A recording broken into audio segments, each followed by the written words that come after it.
Airport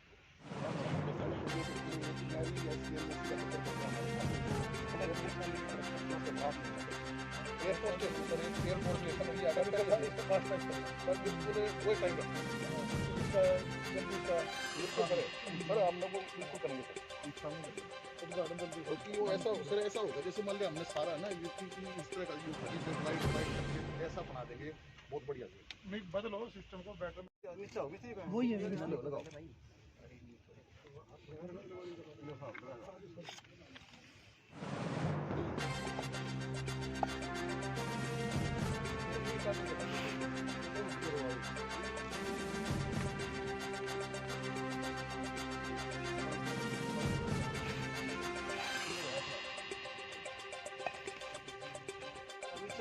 वही है लगाओ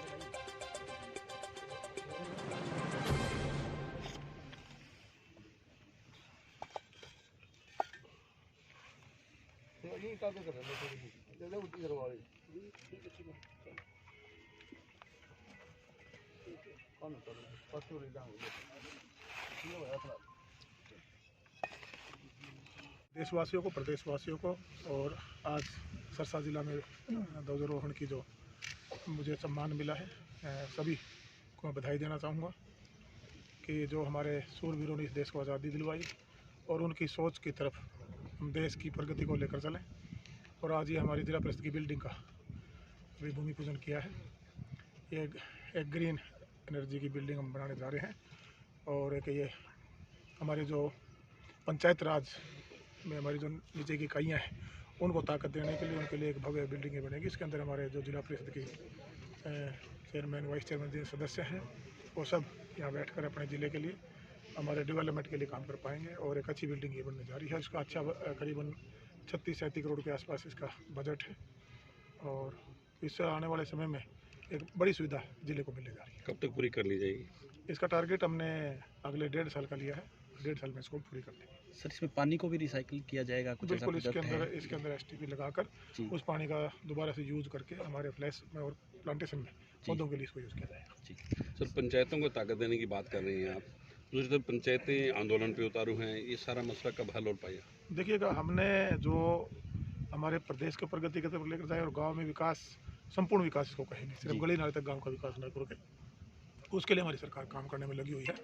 और जो शक्तियाँ पहले मैं कह सकता हूँ चंडीगढ़ ऑफिसों में थी वो हमने गाँव तक ले जाने का उसको काम किया है।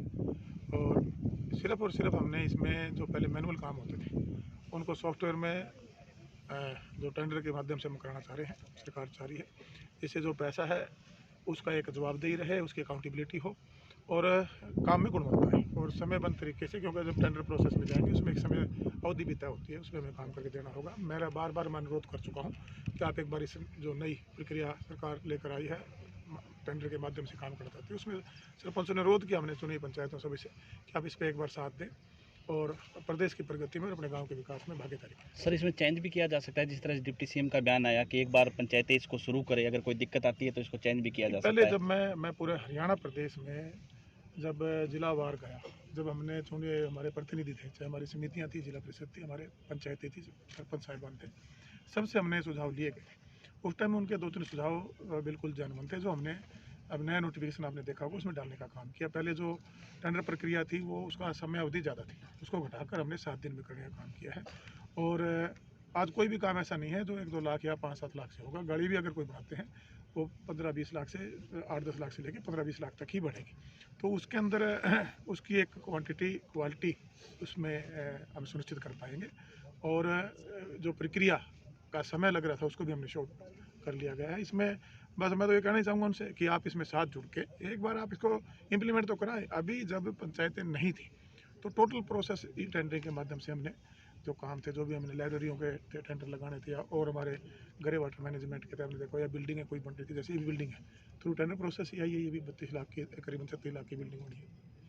गली नाली तक ना विकास को रोक के मूलभूत जो स्तरीय कार्यक्रम सरकार लेके आई है, उसमें चाहे ई लाइब्रेरी हो, जिम हो, महिला शक्ति भवन हो, लाइटें फिरनी पर हम देखिए कैमरे के साथ देने जा रहे हैं, पार्क हम बढ़ाने जा रहे हैं, हम स्कूलों को ठीक करने जा रहे हैं, हम हमारे ग्राम सचिवालय हैं उनका आधुनिकीकरण करने जा रहे हैं, हम हमारी जो बड़ी बिल्डिंग है इनको क्या बोलेंगे इसको हम अपने लेकर आ रहे हैं कि समुदाय केंद्र बनाने जा रहे हैं, कम्युनिटी सेंटर हम बनाने जा रहे हैं। तो उसमें एक बार आप गांव के विकास की तरफ, सरकार की तरफ हाथ बढ़ाएं, सरकार आपके साथ खड़ी है। माननीय मुख्यमंत्री ने कहा है आप एक कदम बढ़ाएंगे, हम 2 कदम बढ़ाएंगे। सर इसको अब जो राजनीतिक रूप कुछ लोग राजनीतिक पार्टियां देने में लगी हुई हैं, सरकार की जो डेवलपमेंट है, प्रोग्रेस को उसको रोकने में लगी हुई है। मैं उनसे भी अनुरोध करूँगा कि जब हम प्रगति की तरफ प्रदेश को बढ़ा रहे हैं, गाँव का विकास चाहते हैं, पिछले 66 से लेकर आज तक जो मूलभूत सुविधाएँ सिर्फ गली नाली या चौपाल के सिवा किसी सरकार ने भी सुध नहीं ली थी। ये हमारी पहली सरकार, हम कह सकते हैं गठबंधन की सरकार, जो इस विजनरी सिस्टम से गांव को आगे ले जाना चाहती है। सर निर्वाचित जो सरपंच है वो ये बात करें पिछले 2 वर्ष के दौरान जो कार्य हुए हैं उसमें पारदर्शिता नहीं बरती गई, उसकी जांच करवाई जाए। क्या आपको जांच करवाई? देखिएगा, जब आपने खुद भी 4 बीडीपीओ को सस्पेंड किया था। गठबंधन की जब सरकार बनी उसके बाद आपने पता ही होगा कि कोविड का एक ऐसा दौर है जिसमें हम सब लोग चाहे उसके अंदर हमारी सरकार को जिस गति से हमने काम को हम देना चाह रहे थे, या हम जनमानस का जो जीवन था वो भी उससे डिस्टर्ब हुआ, कहीं ना कहीं अफेक्टेड हुआ। और उसके बाद जब से ये जिम्मेवारी मुझे मिली है बतौर विकास और पंचायत मंत्री के रूप में, हमने जो नई योजनाएं थी, परियोजनाएं थी सरकार की, उसको धरातल पर लेकर आने का काम किया है। अगर कहीं भी कोई शिकायत, पिछली भी बहुत शिकायतें हैं, आपने देखा होगा कि सख्त फैसले सरकार ने लिए, और आगे भी अगर हमारे सामने कोई ऐसी शिकायतें आएंगी, पहले 0 टॉलरेंस पे हम काम करना चाह रहे हैं, उसकी तरफ हमारे कदम बढ़ा दिए हैं। पहले की मैं कह सकता हूँ दावे के साथ, पहले से बहुत बेहतर सुधार हम लेकर आए हैं, क्योंकि मैं भी 1 साल के आसपास तो मुझे होगा कि उसकी तरफ हम हमारे कदम बढ़ चुके हैं। बार बार मैं आप लोगों के माध्यम से उनसे अनुरोध करना चाहता हूँ, मेरे चुने पंचायतों से, हमारा एक परिवार के रूप में हमारा बहुत बड़ा परिवार है, जो 70% आबादी की हैंडलिंग आज पंचायत विकास रूप के जो जिम्मेवारी बतौर मंत्री मुझे मिली है, उसमें आप सरकार का सहयोग करें, मेरा सहयोग करें। उसमें अगर कहीं कोई आपको इसमें आपत्ति महसूस होती है तो एक बार आप बैठ के आगे बात कर सकते हैं। एक इसको राजनीतिक रूप देकर और प्रदेश की प्रगति को रोकना, गांव के विकास को आगे बढ़ने से रोकना, मैं ये मानता हूँ ज़्यादा ठीक नहीं है। मंत्री जी मीटिंग कॉल करेंगे उनकी? मैं तो बार बार आपके माध्यम से कह चुका हूँ। पहले भी जब मैं संवाद प्रोग्राम में गया तो उनके सुझाव थे, वो हमने अमेंडमेंट करके नया नोटिफिकेशन जारी करने का हमने काम किया है। और जो फाइलें 20 लाख से ऊपर चंडीगढ़ जाती थी, अब वो हमारी जो चुने जनप्रतिनिधि हैं, ये जिला परिषद में, ब्लॉक समिति और पंचायतों में सरपंच करने का सर, हर गाँव के अंदर सबसे बड़ी समस्या गंदे जल के निकासी की है, तो उसके लिए बड़े तौर पे क्या? देखिएगा, बड़ा फैसला हमने ले लिया है, उस पर हम काम करने में लगे हुए हैं। उसकी प्रोग्रेस रिपोर्ट स्लो थी, कुछ हमारा जो पॉन्ड अथॉरिटी इसके अंदर इन्वॉल्व है, काडा 2-3 डिपार्टमेंट हैं, इरिगेशन विभाग है, थोड़ा काम बटा हुआ था। अभी उसका कोऑर्डिनेशन की कमी हमारे डिपार्टमेंट की में पाई जा रही थी। उसकी कल भी मैंने मीटिंग ली है, पहले भी बार बार मीटिंग लेता रहा हूँ, मुख्यमंत्री जी ने भी उनकी मीटिंग ली है, और हम बहुत जल्दी इस पर बैठ के इसको और गति देने का काम करेंगे। करीबन हम आने वाले साल में हम 3,500 से 4,000 गाँव को टारगेट करके बीडीपीओ की बड़ी कमी है, उनको हम जल्दी उस धरातल पर लेके आने का काम करेंगे। सर, बीडीपीओ की कमी है? बिल्कुल, हमारे विभाग में बीडीपीओ, हमारे एसडीओ और हमारे जेई की, उसको भी हमने फाइल माननीय मुख्यमंत्री की तरफ से कल ही रोकी, आने वाले जल्द इन बत्तियों को भी हम करके मंत्री जी जो स्ट्रेंथनिंग की कमी है उसको पूरा करने का काम करें। मंत्री जी, मधुर मिलन समारोह में सीएम साहब ने और आपके बराड़ साहब के हाथ मिलाए, दिल भी मिल पाएगा? आप आमने सामने आपने चुनाव लड़ा। देखिएगा, हमारा एक समागम के रूप में मधुर मिलन समारोह का प्रोग्राम हम पिछले 15-16 साल से करते आ रहे हैं, और अब की बार ये हमारे लिए सौभाग्य की बात ये रही कि हमने इसको 23 जनवरी को नेताजी सुभाष चंद्र बोस की जयंती के रूप में मनाने का काम किया, और पूरा हल्का इसमें बड़ा छोटा कोई नहीं, सब इकट्ठा होकर सर्व समाज के लोग इस प्रोग्राम में आते हैं। और सबसे सौभाग्य की बात हमारे लिए रही कि इसमें पूरी सरकार, माननीय मुख्यमंत्री जी, डिप्टी सीएम भी पहुँचे, और मेरे हल्के को एक बड़ी सौगात देने का उन्होंने काम किया। उसके लिए मैं उनका भी धन्यवाद करूँगा, सरकार का धन्यवाद करूँगा, क्योंकि विधायक होने के नाते जो जिम्मेवारी मेरे हल्का वासी ने मुझे दी है, मैं ईमानदार से उसको जवाबदेही है वहाँ काम करने में लगा हुआ हूँ। और प्रदेश के मुखिया ने अपनी कैबिनेट में लेकर जो डिपार्टमेंट की जिम्मेवारी दी है, वहाँ भी मैं अपने तरफ से बढ़ाने में लगा हूँ।